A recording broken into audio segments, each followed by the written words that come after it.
오늘 말씀의 제목은 길 위에 이웃으로 살기라는 제목입니다. 얼마 전 우리 대학 청년부가 주체가 되어서 함께 예배하고 찬양하는 금요 어노인팅 집회 때 저희는 일본 노숙인들을 대상으로 사역하시는 부부 목사님 그리고 그 사역 공동체 교회의 이야기를 영상 다큐로 CGN TV에서 만든 다큐로 시청을 했었습니다. 아주 큰 감동이 있었습니다. 일본의 크리스찬들 그들의 삶이 어떠한가 저는 개인적으로 좀 궁금함이 있었거든요. 어떤 삶을 살고 어떤 신앙으로 또 믿지 않는 영혼들을 향해서 나아가는가라는 그런 궁금함이 있었는데 그 영상이 저에게는 큰 감동이었습니다. 어떤 분들은 이렇게 저에게 또 말씀을 하시기도 했습니다. 저는 그렇게는 그 일본 성도님들처럼은 못 살 것 같아요.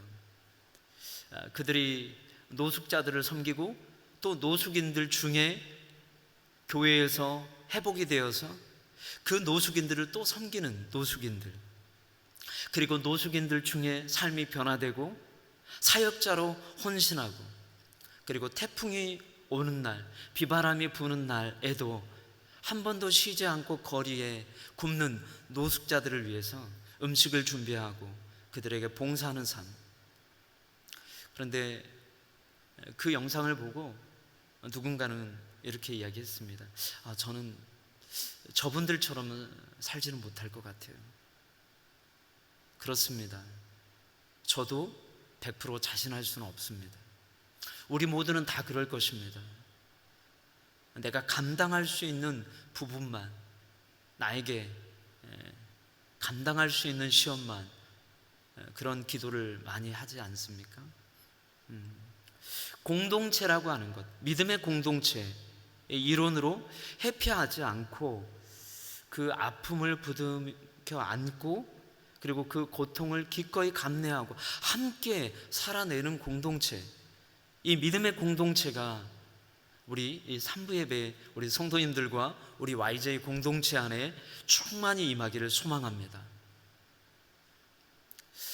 세상에서 겪는 수많은 아픔과 상처와 경쟁 속에서 내 자신을 지키며 정체성이 흔들릴 때마다 흔들리지 않으려고 어떻게 해야 하지? 내 자신을 얼마나 그렇게 하나님 앞에 기도하고 나아가는지 모릅니다. 우리 모두의 씨름일 것입니다. 경쟁의 냉혹한 길 위에 이웃을 외면하지 않고 상처 입은 영혼들을 섬길 수 있는 힘과 능력, 우리 교회 모든 성도님들에게, 특별히 3부 예배에 나오시는 우리 성도님들에게, 우리 YJ 공동체에게 이와 같은 충만한 은혜가 정말 간절히 넘치기를 소망합니다. 오늘 본문은 누가복음 10장 선한 사마리아 사람의 비유를 예수님께서 친히 들려주신 본문입니다. 25절의 말씀을 같이 한번 읽어보도록 하겠습니다. 시작. 한 율법학자가 일어나 예수를 시험하려고 물었습니다. 선생님, 제가 무엇을 해야 영생을 얻을 수 있습니까? 신약 성경에 나오는 인물 중에 영생에 대해 질문했던 아주 유명한 두 사람이 등장을 합니다. 한 명은 지금 오늘 본문에 나오는 사람이고요, 또 한 명은 요한복음에 나옵니다. 누구일까요? 누구죠? 니고데모라고 하는 사람이죠. 밤중에 예수님을 찾아왔던 니고데모. 여러분, 니고데모와 오늘 본문에 나오는 이 율법학자와의 분명한 차이점이 있다는 걸 여러분 발견하셔야 됩니다. 요한복음 3장 1절로 2절의 말씀을 같이 한번 읽어보겠습니다. 시작. 바리새파 사람들 중에 니고데모라는 사람이 있었는데 그는 유대 공회 지도자였습니다. 그가 밤에 예수를 찾아와 물었습니다. 라삐여, 우리는 당신이 하나님께로부터 오신 선생인 것을 알고 있습니다. 하나님께서 함께 하시지 않는다면 선생님이 행하신 그런 표적들을 아무도 행할 수 없기 때문입니다.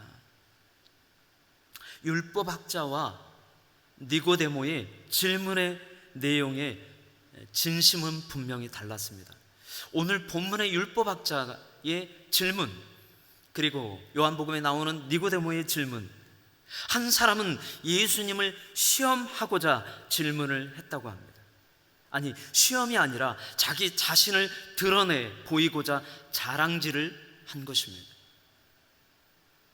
여러분, 여기서 중요한 포인트가 있습니다. 바른 질문이 얼마나 중요한가? 우리의 인생, 우리의 믿음 생활 안에 바른 질문이 얼마나 중요한가? 이것이 방향을 결정하고 우리의 삶을 결정한다는 사실입니다. 여러분, 주님 앞에 기도하실 때, 하나님께 기도하실 때 어떤 질문과 기도의 제목을 가지고 여러분은 기도하십니까? 잘난 척 하려고, 내가 뭔가 가진 것을 자랑하려고 혹시 기도하시지는 않으시겠죠? 여러분, 율법학자와 니고데모의 차이점이 무엇일까요? 분명한 차이가 있다는 거예요. 질문이 중요합니다. 그래서 기도가 중요하고요, 그 질문을 통해 하나님은 그 질문의 이면에 그가 원하고 바라는 근본적인 그 질문, 인생의 공허함, 그 진리를 하나님은 끝까지 그에게 보이십니다. 니고데모의 삶은 예수님을 만나온 후에 영생에 대한 갈망과 예수님이 어떤 분인지를 깨닫는 중요한 전환점을 맞이하게 됩니다. 요한복음 19장 42절의 말씀도 같이 한번 읽어보겠습니다. 시작. 그날은 유대 사람들의 예비일이었고 그 무덤도 가까이 있었기 때문에 요셉과 니고데모는 예수의 시신을 그곳에 모셨습니다. 여러분, 니고데모는요 아주 덕망 있는 사람이었어요. 사내들인 공회의 임원이었으며, 그리고 선생이라 일컬어지는, 랍비라 일컬어지는 사람이었어요. 그런데 그가 한밤중에 홀로 예수님을 찾아옵니다. 그의 인생에 궁극적인 질문이 있었기 때문이에요. 랍비여, 선생이여, 영생을 얻으려면 어떻게 해야 합니까? 오늘 본문에 나온 율법학자와 질문은 같았지만, 비슷했지만 그의 삶은요 예수 그리스도의 십자가 사건을 통하며 그의 삶은 완전히 다른 삶으로 바뀌었다는 사실입니다. 여러분, 니고데모라고 하는 사람, 이 니고데모는요 우리 정말 신약 성경에 쭉 내려오는 고전에 그 초대교회의 그 역사가들이 이야기한 바로는요, 니고데모는 아주 훌륭한 감독이 되었다라고 해요. 예수 그리스도를 전하는, 그리고 부활, 생명 되신 예수 그리스도가 어떤 분인지, 영생에 대해서 전하는 사람이 되었다고 합니다. 우리가 예수님 앞에, 하나님 앞에 우리가 믿음을, 우리가 생활을 한다고 할 때 어떤 질문을 던지는가, 그 시작이 중요한 것이죠.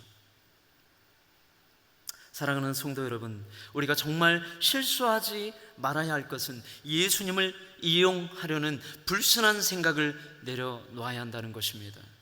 신앙생활을 자신의 안락한 삶의 도구로 삼는 사람들이 너무나 이 땅에는 많다는 사실입니다. 아주 위험하고 불순하고 정말 하나님께서 정말 사랑하지 않는 모습들입니다. 성경에 보면요, 그와 같이 살았던 사람이 등장합니다. 바로 예수님의 12제자 중에 한 명이었던 가롯 유다였습니다. 주님의 입술의 고백 중에 가장 부정적인 평가를 받았던 가롯 유다. 반면에 세례 요한의 삶은 어떻습니까? 예수님의 가장 큰 칭찬을 받았던 사람 중에 한 사람이죠. 주님은 끝까지 회복과 회개의 길을 열어 놓으시지만 기한이 분명하게 정해져 있다는 사실도 여러분 잊어버리면 안 됩니다. 그렇기 때문에 우리가 한 영혼의 그 영혼을 귀히 여기고 전도하며 영혼을 하나님 앞에 올려드리기 위해서 우리 선교사님들이 열방으로, 우리 성도님들이 일상의 삶을 통해, 그리고 국내와 국외로 그렇게 기도하며 나가는 것이겠죠. 요한복음 3장 16절로 18절, 우리가 너무나 잘 알고 있는 말씀인데요, 이 말씀도 같이 한번 읽어보도록 하겠습니다. 시작. 하나님께서 세상을 이처럼 사랑하셔서 외아들을 주셨으니 이는 그를 믿는 사람마다 멸망하지 않고 영생을 얻게 하려는 것이다. 하나님께서 자신의 아들을 세상에 보내신 것은 세상을 심판하시려는 것이 아니라 그 아들을 통해 세상을 구원하시려는 것이다. 아들을 믿는 사람은 심판을 받지 않는다. 그러나 믿지 않는 사람은 이미 심판을 받았다. 하나님의 독생자의 이름을 믿지 않았기 때문이다. 아멘. 여러분, 예수 그리스도를 믿는 삶과 믿지 않는 삶, 이미 심판에, 그리고 징계에 이미 그 기준이 놓여 있는 삶이라는 것입니다. 우리가 예수 그리스도를 전하고 복음을 전하고 전도할 때, 그리고 선교할 때 한 영혼이 주님께로 돌아오는 귀한 역사도 있지만, 예수님을 따르지 않고 복음을 듣지 않고 그리고 복음을 받아들이지 않는 영혼들도 있는 것이죠. 예수 그리스도의 그 복음이 생명과 죽음의 기준이 된다는 사실입니다. 그렇기 때문에 예수 그리스도가 우리의 입술을 통해 증거되는 것이 얼마나 중요한 것인지 우리는 기억해야 하는 것입니다. 우리는 예수님을 시험하는 삶을 살아서는 안 됩니다. 예수님께 순종하며 사랑하며 섬기는 삶을 살아야 합니다. 그것이 하나님 기뻐하시는 삶입니다. 26절로 37절의 말씀을 저와 여러분 한 절씩 교독해서 한 번 더 읽어보도록 하겠습니다. 제가 먼저 읽겠습니다. 예수께서 말씀하셨습니다. 율법에 무엇이라 기록되어 있느냐? 너는 그것을 어떻게 읽고 있느냐? 율법학자가 대답했습니다. 내 마음을 다하고 내 목숨을 다하고 내 힘을 다하고 내 뜻을 다해 주 내 하나님을 사랑하라고 했고 또 내 이웃을 내 몸같이 사랑하라고 했습니다. 예수께서 대답하셨습니다. 내 대답이 옳다. 그대로 행하면 내가 살 것이다. 그런데 이 율법학자는 자신이 옳다는 것을 보이려고 예수께 물었습니다. 그러면 누가 제 이웃입니까? 예수께서 대답하셨습니다. 한 사람이 예루살렘에서 여리고로 가다가 강도들을 만나게 됐다. 강도들은 그의 옷을 벗기고 때려 거의 죽게 된 채로 버려두고 갔다. 마침 한 제사장이 그 길을 내려가는데 그 사람을 보더니 반대쪽으로 지나갔다. 이와 같이 한 레위 사람도 그곳에 이르러 그 사람을 보더니 반대쪽으로 지나갔다. 그러나 어떤 사마리아 사람은 길을 가다가 그 사람이 있는 곳에 이르러 그를 보고 불쌍한 마음이 들어 가까이 다가가 상처에 기름과 포도주를 바르고 싸맸다. 그러고는 그 사람을 자기 짐승에 태워서 여관에 데려가 잘 보살펴 주었다. 이튿날 사마리아 사람은 여관 주인에게 이 데나리온을 주며 저 사람을 잘 돌봐주시오. 돈이 더 들면 내가 돌아와서 갚겠소 라고 말했다. 너는 이 세 사람 중 누가 강도 만난 사람의 이웃이라고 생각하느냐? 율법학자가 대답했습니다. 자비를 베푼 사람입니다.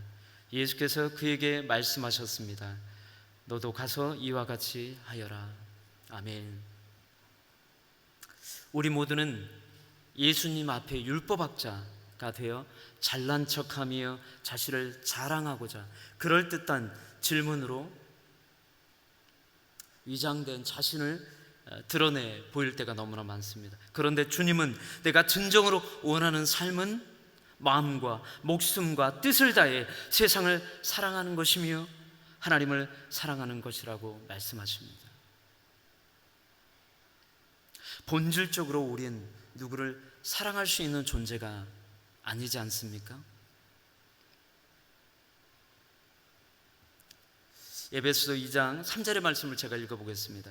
그때는 우리도 다 그들 가운데 속해 육체와 마음이 원하는 것들을 행하며 육체의 욕망대로 살았습니다. 그래서 우리도 그들과 마찬가지로 태어날 때부터 진노의 자녀들이었습니다. 내 자신조차 사랑하지 못하고 신뢰하지 못하는 내 자신인데 내가 어떻게 이웃을? 여러분, 우리 자신을 향해 이렇게 질문하지 않습니까? 이렇게 우리 자신들에게 합리화시키고 있지 않습니까? 그런 존재들인 우리를 향해 주님은 아버지와 이웃을 사랑하라는 황금률의 원칙을 선포하십니다. 이것이 진리입니다. 이것이 말씀입니다.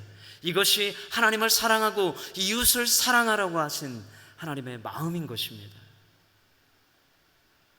우리는 사랑할 수 없지만, 우리는 죽을 수밖에 없지만, 우리는 실패하고 쓰러지고 낭망하지만 아버지는 우리를 사랑하시고 고치시고 싸매시며 회복시키시고 거룩하게 하시겠다라고 하나님 말씀하십니다.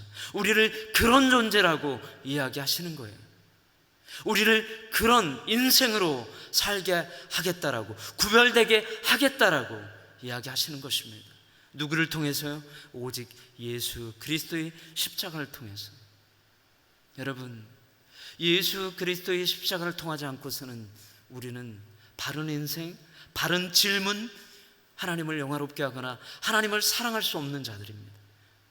우리의 질문은 매번 반복적인, 나는 할 수 없는데, 내가 누구인데 내가 그것을 해? 나 같은 사람이? 이런 질문에 놓이게 된다는 거예요.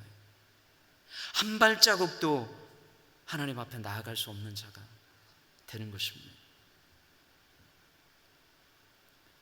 주님은 길 위에 이웃을 사랑하라고 말씀하십니다. 이것이 우리가 가야 하고 섬겨야 하는 길 위에 이웃을 향한 주님의 부르심이며 소망이라고 말씀하십니다. 여러분, 길 위에 이웃, 우리를 만나기를 소망하고 바라는 그 이웃들이 너무나 많다는 사실입니다. 일본 땅에 노숙인을 섬기는 부부 목사님 4분의 헌신적인 사랑의 돌봄을 통해 다시 힘을 얻고 길 위에 방황과 위험에 노출된 삶이 아닌 서로를 섬기며 사랑하고 헌신하는 아름다운 사람들, 그들 또한 노숙인으로 살아가면서 절망과 좌절 속에서 헤어나오지 못할 것 같은 그 상황 속에서도 따뜻하고 헌신적인 도움으로 스스로 노숙인의 자리에서 새로운 삶을 살아가기로 결단했던 그런 삶의 새로운 삶을 살아가는 사람들의 모습, 복음 안에 능력이 있음을 깨닫게 되는 것이죠. 이것이 능력이고 복음의 산 소망이라는 것입니다. 복음이 왜 이들을 변화시켰을까요? 복음이 아니면 이들이 변화될 수 없기 때문에 그렇습니다. 어떤 말로, 어떤 조언이나 코치나 멘토로 인생이 변화내리는 것이 아니라 오직 복음, 예수 그리스도 그 생명의 말씀을 들을 때에만 그들의 인생, 그들의 삶이 변화되는 것입니다. 이것이 영적인 삶의 전환점이 되는 것이죠. 지금 우리 시대는 강도 만난 사람들을 외면하고 뒤돌아 가버리는 제사장과 레위 사람들이 교회 안에 넘쳐나는, 세상으로부터 질타를 받고 있는, 교회를 걱정하는 세상의 사람들 앞에 우리의 믿음이 시험대에 놓여 있습니다. 그런데 주님은 강도 맞는 이웃이 되라고 말씀하신다는 거예요. 여러분, 이 강도 만난 이웃, 이걸 누가 더 잘하는지 아십니까? 이단들이 너무나 잘해요. 신천지가 잘합니다. 여호와의 증인들이 잘합니다. 우리가 서야 할 그 자리에 이단들이 자리를 잡고 길 위에 방황하는 영혼들을 낚아챕니다. 먹잇감을 노리듯 눈을 밝히며 레이더를 켜고 비틀거리는 영혼들을 낚아채 갑니다. 여러분, 우리는 분명히 하나님 앞에 그 심판대에 상급을 받을 것입니다. 하지만 질타도 받을 것입니다. 하나님께서 우리에게 주신 이 삶의 시간들을 선용하지 않을 때, 길 위에 방황하고 있는 영혼들을 향해 우리가 뒤돌아선다면 누가 그 길 위에 강도받는 이웃들을 향해 나아가겠습니까? 하나님 우리를 부르십니다. 오늘도 우리의 삶의 자리 가운데 하나님 우리를 부르고 계시다는 사실입니다.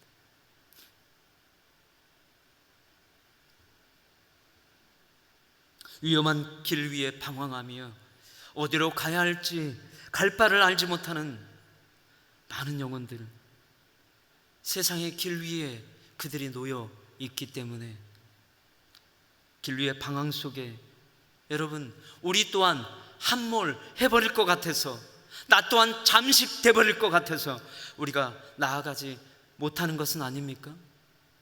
길 위에서 상처받을까 봐, 해코지를 당할까 봐, 강도들이 숨어 있다가 상처 입은 자를 도와줄 때 나를 덮치지는 않을까, 이런 걱정 속에 우리가 놓여 있지는 않습니까? 여러분, 이 두려움을 내려놓으십시다. 이 두려움을 하나님 앞에 맡겨드리십시다. 우리가 할 수 있는 힘과 기도로 한 발짝 한 발짝 나아가면 하나님이 하십니다. 하나님의 돕는 자들을 붙여주시며 하나님께서 우리를 힘있게 하시고 우리를 통해 그 영혼들이 살아나는 것들을 경험하게 될 것입니다. 이 7월과 8월 그리고 10월에 이르는 온누리교회에게 주신 이 선교의 도전과 하나님 기르는 영혼들을 향해 우리를 부르신 이 기간을 우리가 하나님 앞에 기도로 담대함으로 우리가 나아가십시다. 우리 가족 안에, 우리의 직장 동료들 안에, 그리고 우리의 학교와 우리의 이웃들 안에, 그리고 잃어버린 가난한 성도들을 향해 교회에 나오지 않고 공동체 안에 함께 믿음의 여정을 생활해가지 못하는 우리의 동역자들, 그들을 위해 기도하십시다. 그들에게 안부를 묻고 그들을 위해 우리가 함께 기도하며 찾아가며 기도하는 이 뜨거운 이 7월과 8월 이 기간이 되기를 소망합니다. 우리 모두는 길 위에 이웃을 향해 여행을 떠나야 합니다. 예수님의 수치를 짊어지고 영문 밖 예수님께서 십자가에 그 짐을 지셨던 그것으로 나아가야 합니다. 그리고 나아가라 하나님은 이야기하십니다. 영문 밖에 무슨 일이 벌어지고 있습니까? 히브리서 기자는 이렇게 이야기합니다.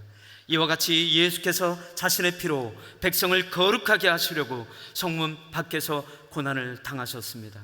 그러므로 우리도 그분의 치욕을 짊어지고 짐 밖으로 그분에게 나아가십시다. 길을 잃고 방황하는 영혼들, 삶을 포기한 영혼들이 오늘도 비틀거리며 갈 바를 알지 못하고 하루살이 인생으로 살아가는 이 땅, 선한 사마리아인의 삶은 예수 그리스도의 제자로 세상을 기꺼이 섬기고 사랑하고 보듬어주는 따뜻한 사람들의 이야기입니다. 우리를 초청하시는 초대장의 이야기입니다.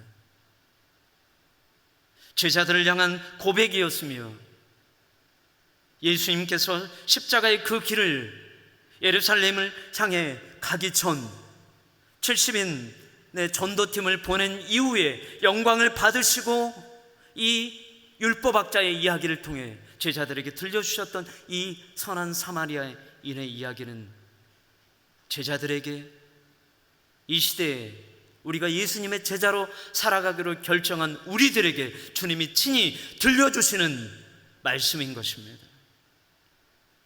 지금도 난민들을 섬기며 선교 현장에서 복음을 들고 그들의 필요와 안식과 피할 곳을 제공하며 복음의 능력으로 예수 그리스도의 제자된 삶을 살아가는 길 위에 이웃으로 살아가는 선교사님들, 그리고 이 뜨거운 이 여름에 복음 들고 나아가는 우리 튀르키 단기팀, 그리고 국내 전도와 함께 기도하고 있는 우리 팀들,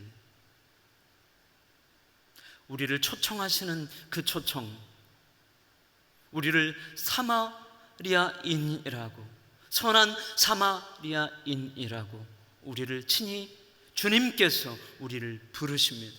오늘 이 시간 우리가 기도하며 나아갈 때 하나님께서 우리를 초청하며 부르신 그 초청장 앞에 우리가 무릎으로, 우리가 주님의 그 십자가, 그리고 성문 밖 이미 주님께서 그 피해 제사로 드렸던 그 영문 밖에 달려있는 그 십자가를 향해, 그 길을 향해 우리가 함께 기도하며 결단하며 우리가 나아가는 시간 갖고자 합니다.